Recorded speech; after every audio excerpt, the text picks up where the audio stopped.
Hello everybody, my name is Tyler Greiner. We're going to be doing a roundtable discussion where we each came up with topics and we're just going to express our beliefs, interests, maybe just try and show the other side of the coin and perhaps spark debate, I guess. Questions are going to either be really philosophical or fucking stupid. Who fucking knows? It just depends on what everybody... It's not philosophical. It is stupid. So, yeah, my name's Tyler. That's not true. You don't know my name yet, but it's Taylor. My name is Michael Burkinshaw. I'm the third camera operator with a backwards hat upon my head. I will take you back to Tyler for a brief minute. So we each came up with two topics and we're each going to get a minute to talk about the topic, I guess. And I don't really know. Now you know. Yeah, if you don't know, now you know. Oh. So yeah, I'm just going to pick one out of our special... And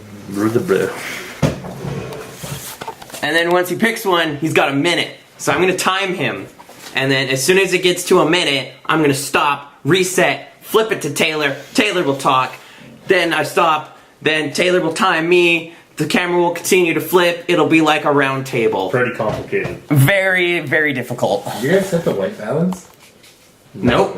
Sure didn't. It's okay. So here's the first question. Alright. Tyler will reveal the topic and then he starts talking and then I'll time him. So the question is, what is life? And commence. So life is very subjective. It depends on who's living it. First and foremost, you have to give life a meaning. Whether that be do what you love, or be lazy and do nothing and fucking, I don't know. But yeah, basically do what you love. Whether that be traveling, or music, or sports.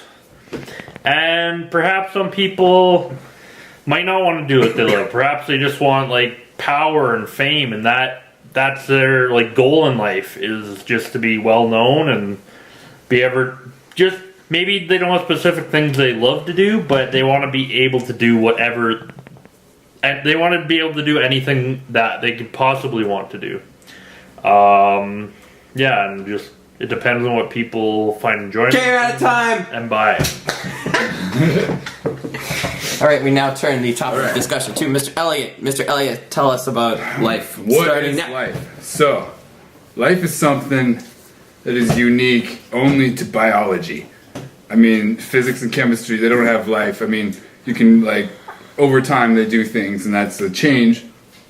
And I mean, sometimes life's about observing changes and changing yourself. I mean, nobody's the same as they were when they were born because we're adults versus infants versus like elderly. Life is really awesome and beautiful. You can make these choices in life, especially if you're privileged, which I gotta say, I think I was privileged. That's beautiful too. I had these great choices. Some people don't have great choices. Sometimes life is tragic. Sometimes life is beautiful though. And that's the great thing to focus on. Because it's beautiful and you can take enjoyment from it. Things that, you know, maybe life isn't exactly what you expect sometimes, but, you know, facing that and going through different things that you didn't expect to face is going to provide you with learning. And I think learning is what life is about. Okay, hold on. Can you tell me? Alright. 3, 2, 1, begin. Okay, what is life? Life is lifelike. It's like, it's in 3D. You can see everything all around you all the time. It's really lit if you have vision. Life is one of those things that I think people want to assign a lot of purpose and meaning to when it's not necessarily always there. Sometimes I feel like shit happens, and sometimes I feel like shit happens for no reason. And I think sometimes a way that people make sense of this garbled mess that is life is by, you know, either, outsourcing some of what happens to a higher power, or, you know, with like really strong beliefs in fate and stuff like that. And not to say that that's ever wrong, because different people are going to have different things that help to get them through the day and everything. But when it comes down to it, life it's kind of like Greiner said, it's very subjective. I don't think there is a bad way to live a life as long as it does not come at the expense of others, essentially. But life itself is... I'm over time. I can see that I'm over time. Oh, I wasn't even paying attention. I was timing myself, motherfucker. Why do we only have a minute? A minute is such a short amount of time. Yes, it is. That's the point. That's the point. Michael, And why are we taking turns? I hate taking turns. It's just to put some structure on it, man. Sometimes that's the only way to get something. Michael, your turn. You draw. Oh, Michael's turn to draw. Okay, I will now draw from the hat. Sometimes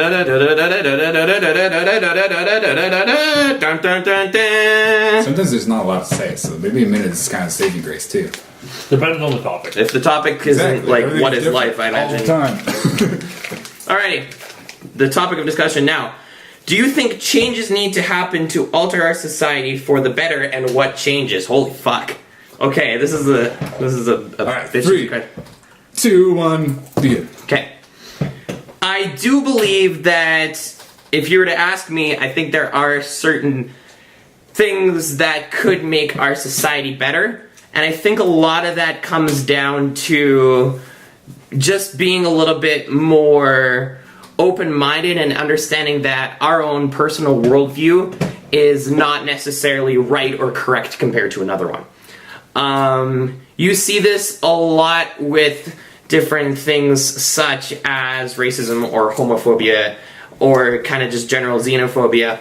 And although, of course, if you were to ask me, it's a tough thing. A lot of things that I believe could maybe make things better for people are really big logistical challenges. It's very difficult to properly integrate something that's going to change the entire world's viewpoint. But I do think there are certain things that we could be doing to make our lives better for other people. Just to be more respectful and understanding. 0. Okay, I was out of time. I didn't say 3 or 2. That's good. Okay, Tyler Greiner.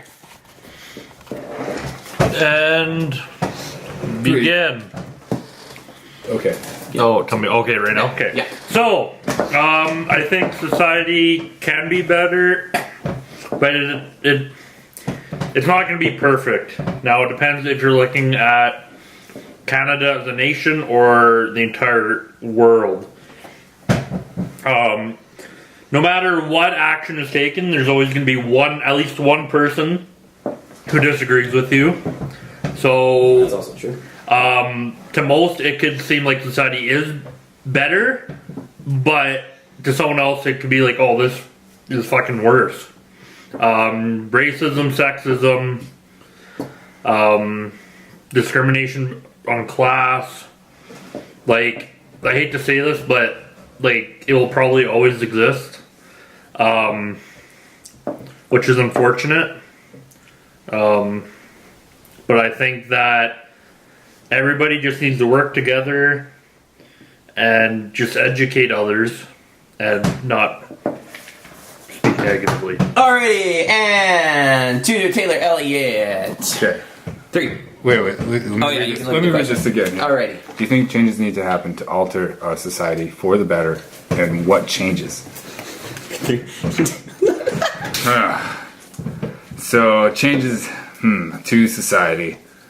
I think there could be definitely changes to society, or it could just stay the same, or you could ignore it completely.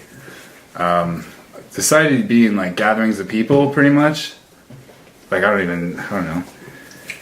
I should understand what I'm really talking about here. Society being like something like government organizing people, organizations of people. Like I don't even know. I think I need to understand what society is better before I can, suggest changes to it. Because there's so many different things to consider. But do you think it needs to change? I think need implies an if. So if you're saying, if I want society to be a certain way, these changes need to happen. If you want it to be your own utopia, you would have to make it a certain way, but things are in the way. Alrighty. Okay, that was the end of that question. Taylor, draw. Taylor, draw from the hat. Oh, they are still all in the hat. Okay. This one, and it is. Should nude beaches be more accepted and established within Canada? Nude beaches. Alrighty, go ahead, Taylor. So, nude beaches. I don't know, whatever, who cares? It's not like it's just a nude beach. You just go there and be free. You get to experience water and the open air and stuff. It's a beautiful thing. I think nude beaches are beautiful, so I'd be into it. But obviously people are going to think about things like exposure to, you know, so if you're worried about your kid getting exposed or something, then don't, like, bring them to the nude beach. It's pretty simple. If there's nude beaches out there, people who are into it will go there, and people who are not will not.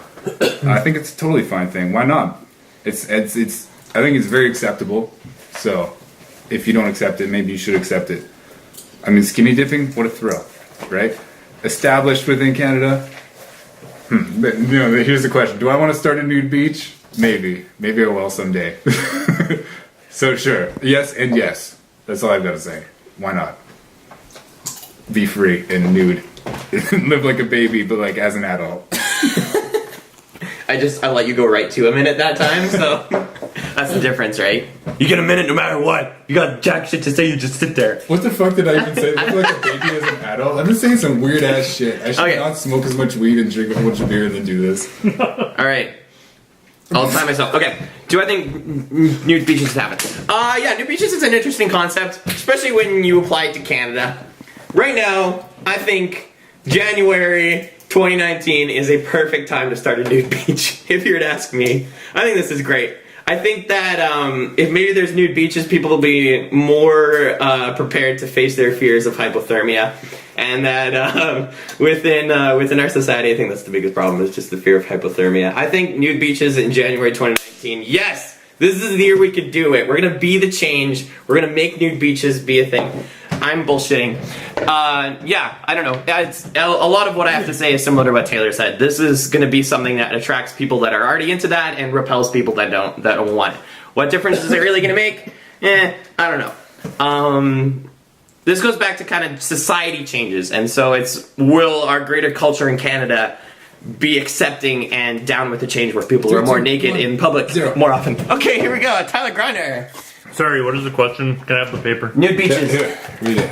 Should nude beaches be more accepted and established in Canada? Okay, go. So this is a hard question because, yeah, we live in Canada. I mean, if you did make nude beaches in Canada, like... Open only in January. They would only be open in July and August because the rest of the time would be too fucking cold and your dick and tits would fall off and your or your nips would be too hard and, yeah... You'd be too hard. I think that if there were nude beaches, there just have to be some a little bit of regulation, so that I guess minors don't go in there. But like, I don't know, fence it off or something. But yeah, fucking, you should make a nude beach from age 18 to like 25. And then like 25 and old. Makes sense. You should have like different age groups for nude beaches as well. And then non-family because beach. you could have like senior nude beaches. That would be a good idea. Okay, Grinder, you're out of time. Okay. I'll take the category. Family beach, adult beach. Senior beach. Senior beach. Senior beach. That is a good one. Maybe. Senior time. Senior hour. 3 o'clock on a Sunday. 2 o'clock on a Sunday. Okay. So this question says, can platonic friends kiss? Question mark. Wait, Be affectionate. Sorry, can platonic friends kiss and be affectionate with each other? I believe. Yes, that is the question. Okay, go. So the word platonic kind of throws the word. See, if you're talking like platonic friends. Friends. Me and you. Yeah, platonic friends. The word platonic is throwing me off a little bit. Anyways, friends can do whatever they want, I guess. It's up to them. I mean, kissing isn't really that bad. I mean, in France, they kiss each other's cheeks. And it could be, I don't know. Like, kissing isn't really like, oh my god, you're gonna get married. Like, fuck if I know. I don't know. Fucking, yeah, sure, they can kiss and do whatever the fuck they want, I guess. That's about it. That's about, I don't know. Okay, Taylor! Great start. Can platonic friends kiss and be affectionate with each other? Yes, go. I don't know. Platonic. I think that's more of a like romantic thing. I think is like kisses and affection, or like sometimes it's like a family thing too. Like you're saying in European culture, like France and stuff, like family members would always kiss each other on the cheek, and like even close friends and stuff, they kiss each other on the cheek. Yeah, whatever, that's fine, but like, like if you're making out with your friend, who's like your platonic friend, you're like, we're best friends, we're BFFs, and you're like, just going hard, macking it, and like, yeah, then that, like, obviously if it goes to the point where you're not platonic, then it wouldn't be, because then you wouldn't be platonic, and that would ruin this question. So, no, but maybe, so, I don't know. That's all I have to say about I fucking love this. I love this a lot, kind of. Fuck me. Okay. Sorry. ridiculous. That was It's a so- great question. It's probably a good thing it was a minute, I think, overall, yeah. Okay. Okay, this is a really interesting one. I love that Greiner brought up the fact that in France, people are fucking kissing each other, and it's not always on the cheek, and there's different cultures with different levels of affection, and within where we live, there's a certain implication if you're doing that. And it's interesting because it is totally socially constructed. It is totally just there because it's just been the way that things are established. There's no inherent like biological nature behind that. There is not even necessarily, it's like Greiner said, like it's not necessarily even that you're in love with that person and that you've made the decision to be forever committed to that person. So it's just a matter of the fact that our culture doesn't see that as something casual. Like, if I was to go up and kiss a person that is a friend of mine, whether it be Taylor or Greiner, they would be weirded out because they're not used to that level of affection. Okay, bye. Drop from the hat. This is a good one because I'm thinking like, no, like does it imply knowing that you're gonna be friends forever? And like, Well, what if you're the word married to platonic, somebody? though, the word platonic is like... Well, but think about it this way. Like, assume that... Like, what does platonic really mean? Well, assume that the two people that are doing this... I know we're not talking about the question anymore, but assume that the two people that are doing this are, like, in relationships with other people. Like, what if they've already made a romantic commitment? Okay, No. Then what does it that's mean? what I was thinking about. Yeah. Right? And it's like, oh, now we're gonna stay friends, and that's a platonic idea of love or friendship, intimate and affectionate, but not sexual. So is kissing sexual? Is really what that question is to me. Yeah, I don't know. This is scratched out. Okay. How do we fight brainwashing? This is a very, very, very, very interesting topic. How do we fight brainwashing? Because, like, the chair I'm sitting on is breaking. Is it actually? Wow. I don't know. It feels like it is. Because how do you know that you're being brainwashed? Are you going to be aware of that if you're experiencing that yourself? And how can you accurately identify and recognize that in other people? You're just going to have to have a world or a society where the truth is valued over anyone's political agenda or money. You're just going to have some sort of way or restructure where truth is the most important thing and that nothing else matters and that everyone that's involved in that intrinsically believes that and supports that idea. That is literally all that I have to say on that question. Time. Okay. Tyler Greiner! Tell me when. When? Okay, so brainwashing. I'm just going to take a far out approach to this question because I feel like it can. It may not necessarily be my point of view, but it is a point of view that some people have. Brainwashing is literally impossible to avoid because all of your ideas that you hold are not your own. They're either influenced by society, culture, other groups of people, or other individuals. You know, society and other peoples have a structure, and whether you do it consciously or unconsciously, you're not thinking on your own. There's always going to be some influence on you, whether that be social media, the news, politics, fucking beer. You're out of time. Da-na-na. Da-na-na-na. And we have a break. Okay, how do we fight brainwashing? Okay, and go. So, how do we fight brainwashing? My answer is similar to Tyler's in the way that like you're always being brainwashed.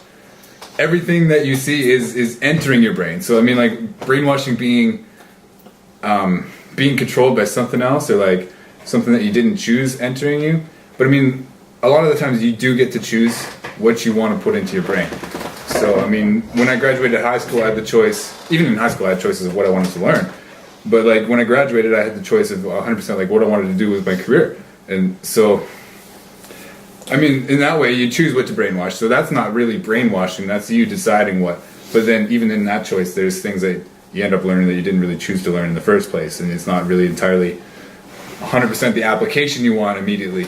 So, I mean, you are always choosing what you want to brainwash you. This is Canada. This is, developed world. You get to pick what you want in your life. And that's what brainwashes you. Ads, though. Cool. Time. I know you're just Taylor, draw the last question. Okay.